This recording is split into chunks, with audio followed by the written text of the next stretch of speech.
भारतीय वास्तुकला धारावाहिक की अगली कुछ कड़ियों में हम निर्माण में उपयोगी विभिन्न सामग्रियों के बारे में बात करेंगे। सबसे पहले हम ईंटों की बात करते हैं। निर्माण कार्यों में उपयोगी सामग्रियों में ईंटें सबसे पुरानी सामग्री हैं। ईंटों का उपयोग 7000 ईसा पूर्व से होता आया है। इस कड़ी में हम विभिन्न प्रकार की ईंटों के बारे में बात करेंगे। इसके अलावा ईंटों का हड़प्पा सभ्यता से लेकर औपनिवेशिक काल तक की इमारतों में किस प्रकार से उपयोग किया गया है उसे भी समझेंगे।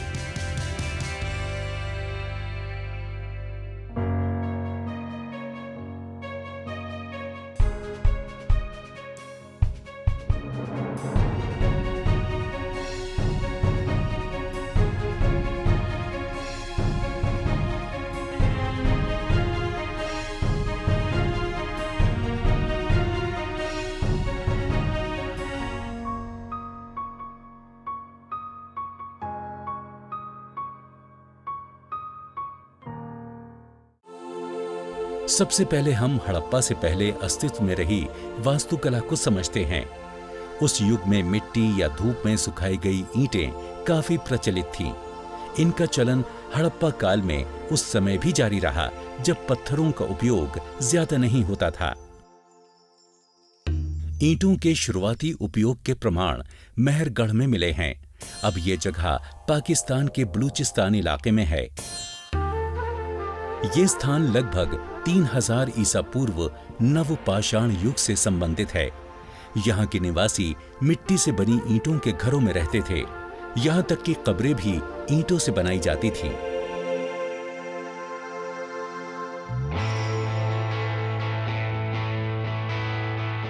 ईंटें स्थापत्य कला में बहुत महत्वपूर्ण हैं। उस समय चट्टानों और अन्य निर्माण सामग्रियों में से ईंटों की अपनी विशेषता थी।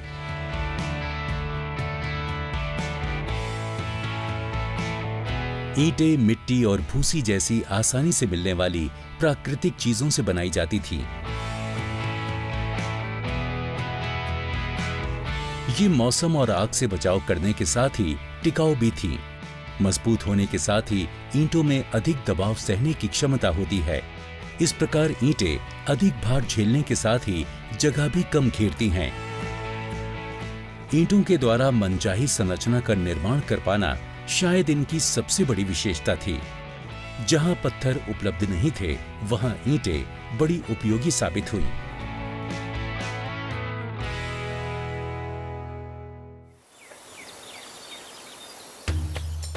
हड़प्पा सभ्यता के शहरों जैसे धोलावीरा, हड़प्पा और मोहनजोदड़ो में आग में पकी और धूप में तपी ईंटों के उपयोग के प्रमाण मिले हैं। मिट्टी से बनी ईंटों को स्थानीय तापमान के अनुसार कई दिनों या फिर कई हफ्तों तक सुखाया जाता था। जहां लकड़ियां मिल जाती थीं, वहां ईंटों को भट्टों में पकाया जाता था।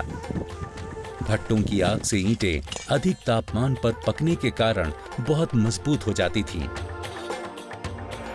विषम मौसमी परिस्थितियों का सामना कर सकने के कारण पकी हुई ईंटों को भवनों के स्थायी निर्माण में अधिक विश्वसनीय पाया गया। यही कारण रहा है कि सैकड़ों साल पहले की कई संरचनाएं आज भी अच्छी हालत में हैं। ये बात इनकी निर्माण सामग्रियों के टिकाऊ होने का प्रमाण है।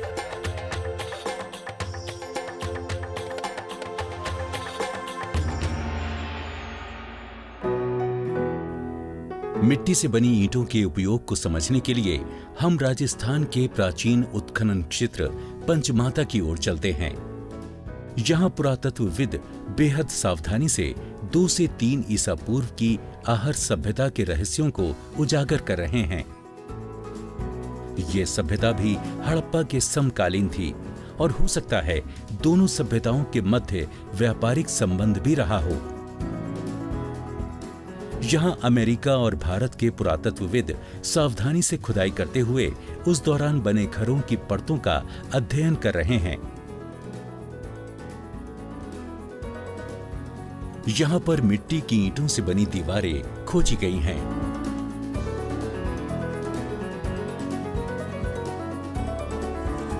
इनमें से प्रत्येक ईंट का भार 1.5 किलो से अधिक है।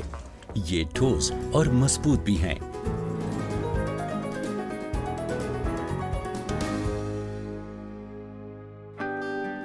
मोहनजोदड़ो और कालीबंगा में कुछ स्थलों पर खूंटी के आकार की ईंटें भी मिली हैं। इन ईंटों का उपयोग कुओं की दीवारों में होता था। ईंटों को सीध में या फिर एक निश्चित क्रम में एक सिरे से दूसरे सिरे पर लगाते थे। यहां गीली मिट्टी का उपयोग सीमेंट की भांति ईंटों को आपस में चिपकाने में किया जाता था।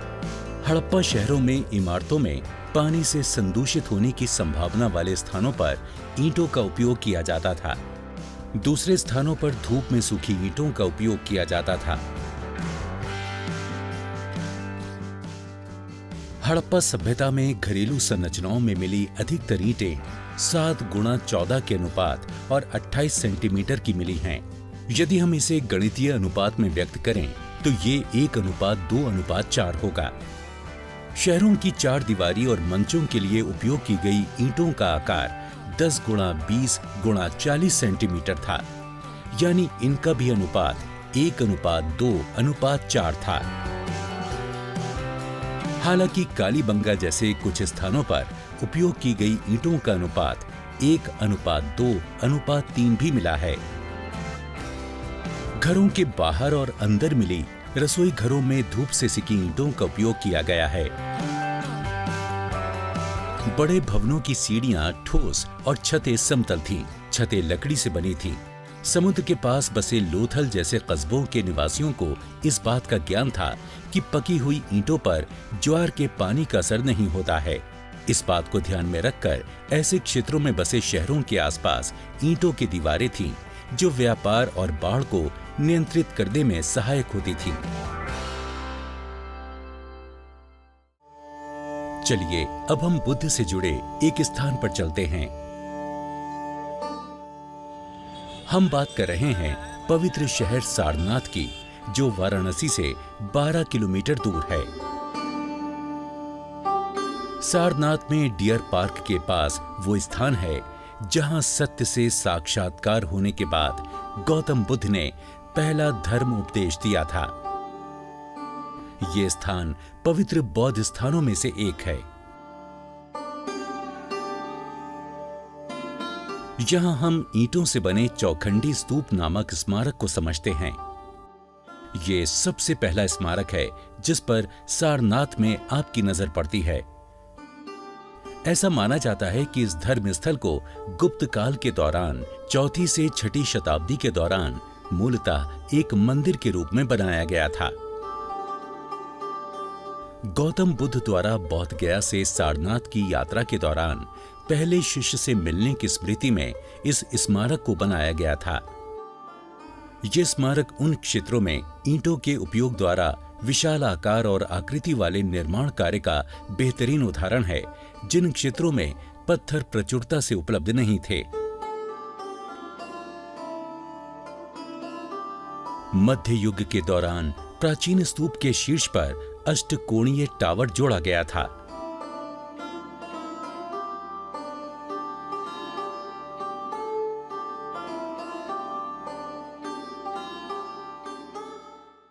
इसे अकबर के नवरत्नों में से एक राजा टोडरमल के बेटे गोवर्धन ने बनवाया था। ऐसा माना जाता है कि इसे अकबर के पिता हुमायूं की विजय की स्मृति में बनवाया गया था। उत्तरी दिशा के दरवाजे के पास एक शिलालेख पर इस घटना का वर्णन अरबी भाषा में मिला है। आज ये स्तूप एक ऊंचे मिट्टी के स्तूप के रूप में है, जिसके ऊपर ईंटों से बना एक अष्टकोणीय आकार का शिखर है। अगले स्थान पर जाने से पहले हम जल्दी से ये देखते हैं कि ईंटों को किस प्रकार एक के ऊपर एक रखकर बनाया जाता है और ये किस प्रकार इतने लंबे समय तक बनी रहती हैं। आज भी ईंटों के निर्माण की तकनीक लगभग वैसी ही है जैसी हड़प्पा के समय में थी। प्राचीन हड़प्पा सभ्यता के समान ही ईंटें अभी भी पृथ्वी पर उपस्थित दो प्रचुर पदार्थों मिट्टी और भूसी से बनाई जाती हैं। इन्हें आसानी से 5 चरणों में बनाया जाता है। सबसे पहले मिट्टी को तैयार करते हैं। ईंटें अधिकतर मिट्टी से ही बनाई जाती हैं। मिट्टी को खोदने के बाद इसमें जमीन पर पर्याप्त पानी मिलाकर इसे आकार देने लायक तैयार किया जाता है। इसे एक तरह से आटा गूंथने जैसा माना जा सकता है। फिर मिट्टी को आपस में मिलाया जाता है। मिश्रण से मिट्टी समरूप और सपाट हो जाती है। मिट्टी को गूंथने की कई विधियां हैं। इसमें इंसानी मेहनत के अलावा जानवरों से भी काम लिया जाता है।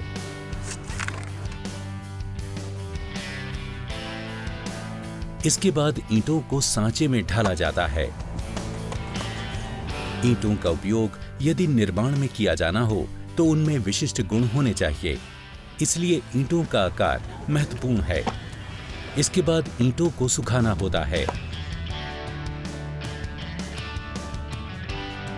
कार्यक्षमता बढ़ाने के लिए मिट्टी में पानी मिलाया जाता है।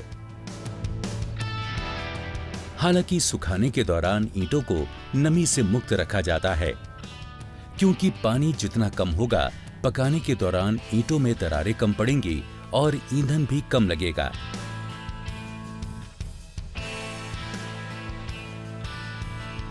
ईंटों को अच्छी तरह से और एक समान सुखाने के लिए ईंटों को घुमाते रहना होगा। अच्छे परिणाम के लिए सूखने की प्रक्रिया धीरे धीरे होनी चाहिए। ईंटों का सबसे पुराना रूप पका हुआ नहीं, बल्कि धूप में सुखाकर सख्त किया हुआ मिलता है। धूप से सूखी ईंटों का उपयोग अनेक शताब्दियों से होता रहा है। आज भी अनुकूल जलवायु वाले क्षेत्रों में ये उपयोग किया जा रहा है। फिर मिट्टी को सांचों में दबाकर ढालने के बाद पकाया जाता है, यानी इन्हें भट्टे में डाला जाता है, जहां तापमान लगभग 1100 डिग्री सेल्सियस होता है। इतने अधिक तापमान पर मिट्टी रूपांतरित हो जाती है। इनमें से सारा पानी उड़ जाता है और मिट्टी ग्लासी हो जाती है। इस प्रक्रिया को विट्रिफिकेशन कहा जाता है। इससे ईंटों में लौह समृद्ध अयस्क आपस में मिलकर सख्त हो जाते हैं। इस पूरी प्रक्रिया में तापमान की भूमिका काफी महत्वपूर्ण होती है। आग के अंदर मिट्टी के अंशों का आपसी बंधन अगर कमजोर रहेगा तो ईंटें भी कमजोर होंगी। यदि तापमान बहुत अधिक होगा तो ईंटें पिघल जाएंगी या फिर आपस में जुड़ जाएंगी। विश्व में अनेक स्थानों पर ईंट निर्माण में विट्रिफिकेशन की प्रक्रिया नहीं होती है। फिर भी यदि ऐसा होता है तो इससे ईंटों को पर्याप्त मजबूती मिलती है।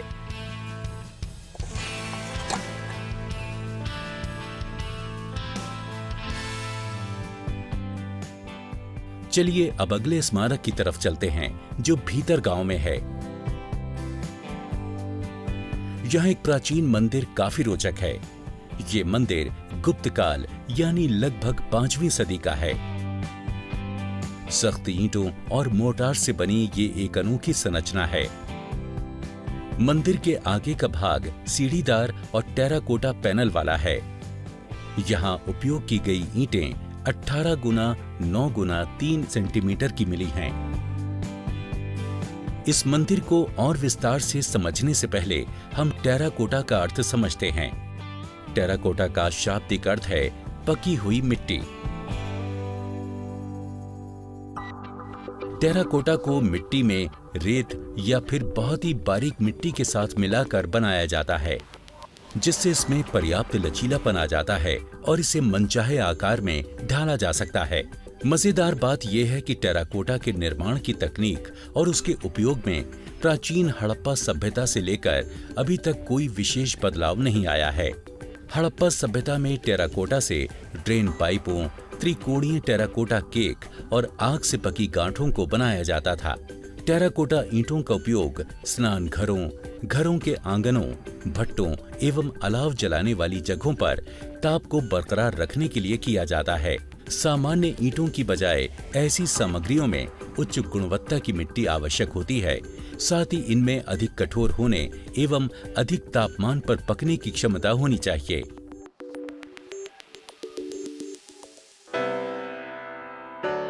मूर्तिकला और मिट्टी के बर्तनों के पूरे इतिहास सहित ईंटों और छतों के छज्जों में टेराकोटा का उपयोग होता रहा है। प्राचीन काल में पहले मिट्टी की मूर्तियों को धूप में सुखाकर बनाया जाता था। बाद में इन्हें और अधिक सख्त बनाने के लिए भट्टों का उपयोग किया जाने लगा। यही विधि आजकल मिट्टी के बर्तनों को बनाने में उपयोग की जाती है।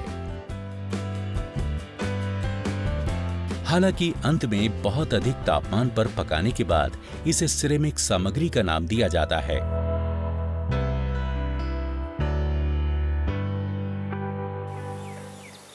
चलिए अब वापस मंदिर की ओर चलते हैं। ये एक विशेष मंदिर है। ढांचे का आधार 14.32 मीटर गुणा 10.97 मीटर है। इसे चौकोर समतल में दुगने कोणों से बनाया गया है, जिसका मुंह पूर्व की ओर है। गर्भगृह के ऊपर लंबा पिरामिड के आकार वाला शिखर है, जिससे इस स्मारक की ऊंचाई लगभग 20.72 मीटर हो जाती है। इसकी दीवारों को टेराकोटा पैनलों से धार्मिक कथाओं और मूर्तियों से सजाया गया है, जैसे कि गणेश, महिषासुरमर्दिनी और जाति धार्मिक विषयों के मिथक और कहानियां। सीता, नर एवं नारायण का चित्रण भी इन पैनलों का हिस्सा है। यहाँ एक रोचक तथ्य है, इस मंदिर के अधिकतर हिस्से की मरम्मत यहाँ मिली प्राचीन ईंटों से ही की गई है।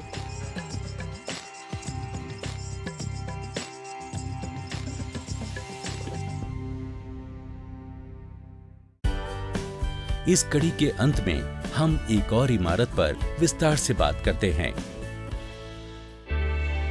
ये इमारत है नवाबों और कबाबों के लिए प्रसिद्ध शहर लखनऊ की।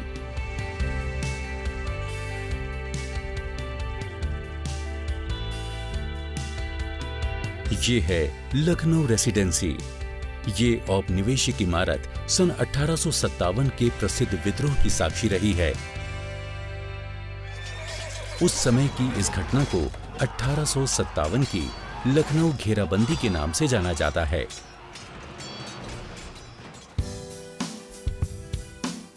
आज भी ये इमारत खंडहर के बाद बचे अवशेषों के रूप में मौजूद है। इस आवासीय इमारत को लखनऊ रेसिडेंसी कहते हैं, जिसकी पहली नींव सन 1775 में अवध के नवाब आसिफुद्दौला ने रखी थी। सन 1800 में ये इमारत नवाब सादत अली के दौर में बनकर तैयार हुई। इस इमारत का प्रयोग ब्रिटिश अतिथियों के रहने के लिए किया जाता था। ये पूरी आवासीय इमारत 3 एकड़ जमीन पर फैली है और इसमें अनेक भवन और बगीचे हैं। आप इस मेहराबदार दरवाजे से भीतर प्रवेश कर सकते हैं, जिसे बेली गार्ड गेट कहते हैं। रेसिडेंसी स्थल पर अब राजसी इमारतों के अवशेष ही बचे हैं। मुख्य रेसिडेंसी इमारत के अलावा यहाँ शीप हाउस, स्लॉटर हाउस, बेगम की कोठी, चर्च, मस्जिद और स्थानीय अस्पताल जैसी इमारतें हैं, जो इस परिसर में होने वाली विभिन्न गतिविधियों की ओर संकेत देती हैं।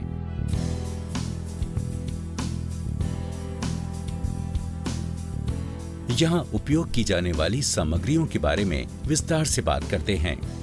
यहाँ ईंटें और बारीक चूने का उपयोग किया गया था। यहाँ लखौरी ईंटों का उपयोग हुआ था। लखौरी ईंटों में लखनऊ और लाहौर की सामग्रियां उपयोग की जाती थी। ये छोटे आकार की ऐसी सख्त ईंटें होती हैं जिनका घनत्व अधिक होता है और ये ईंटें अधिक टिकाऊ भी होती हैं। ईंटों का कार्य बहुत सावधानी और सफाई से किया गया था। ऐसे में भवनों में प्लास्टर का काम कम हो जाता था। अधिक कुशलता से ईंटों की परतों पर काम होने से प्लास्टर में विशेष मेहनत नहीं करनी पड़ती है। साथ ही चूने के प्रभाव को कम करने के लिए प्लास्टर से ऐसे क्षेत्र को ढकने में आसानी होती थी।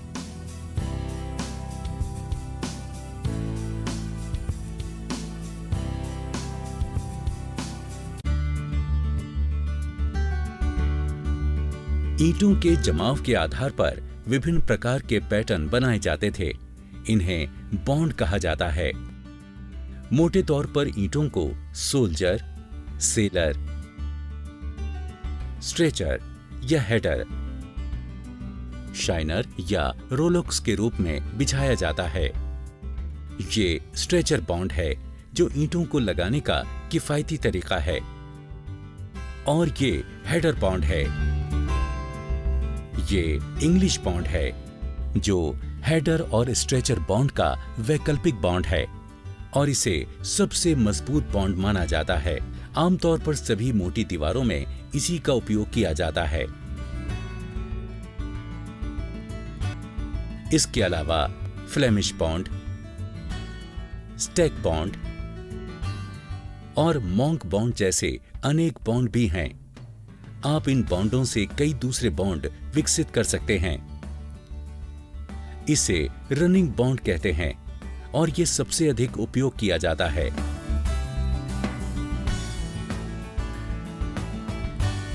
ईंटों की जमावट इमारत की मजबूती और सुंदरता दोनों को प्रभावित करती है।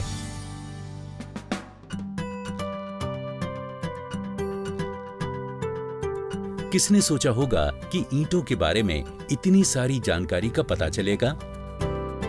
सदियों से ईंटें मुख्य निर्माण सामग्री के रूप में उपयोग होती रही हैं। वाराणसी में राजघाट के प्राचीन उत्खनन से लेकर ईंटों से निर्मित विश्व की सबसे ऊंची मीनार मानी जाने वाली कुतुब मीनार तक सभी में ईंटों का उपयोग हुआ है। हालांकि इनके अगले हिस्से में सफेद संगमरमर और बलुआ पत्थरों का उपयोग भी हुआ है। देश की अन्य इमारतों की अगर बात करें तो चाहे वो सांची स्तूप हो या ताजमहल या फिर औपनिवेशिक काल की अधिकांश इमारतें, सभी में ईंटें ही मुख्य निर्माण सामग्री रही हैं। हालांकि अक्सर ईंटों को अन्य सामग्रियों की परत से ढक दिया जाता है। आज भी भारत में इमारतों के निर्माण में ईंटों का उपयोग किया जा रहा है। हमने हड़प्पा सभ्यता से लेकर विभिन्न युगों से होते हुए आधुनिक शहरों तक ईंटों के साथ अपनी यात्रा की है। इस यात्रा में हमने देखा कि सरलता और बहुरूपता के साथ ईंटों ने हमारे देश की इमारतों और निर्माण कला को आधार प्रदान किया है। ईंटों ने वास्तव में वास्तुकला को नए आयाम दिए हैं।